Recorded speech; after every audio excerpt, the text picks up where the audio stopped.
Дебатирах гей права с български Чарли Кърк. Имах ли щастието да бъда в София в деня на София Прайд и пред народен засякох някакъв печага, който искаше да го убедя, че има повече от два пола. Започнах с това, че за хората извън бинарността, биологичният пол и небиологичният такъв са две различни неща и вторият е спектър. Тъй като аз и той винаги сме чувствали комфортно като мъже, никога не сме мислили по тази тема.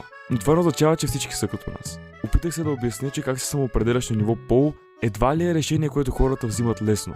И щом са го взели, е много по-лесно да поддържаме респект към тях, отколкото да им влошава менталното здраве. За самия Прайд обясних, че тези хора според мен все още има за какво да се борят социално и законово. Организацията на събитието може да се коментира, но такова събитие трябва да има. И от към гледна точка на децата, които ще видят събитието, според мен е много по-важно те да видят различните от малки, за да не ги дискриминират в последствие. Радвам се, че се съгласихме, че насилието над ЛГБТ хора не е правилно. И ако искате да чуете самия ни дебат, можете да видите в неговия канал.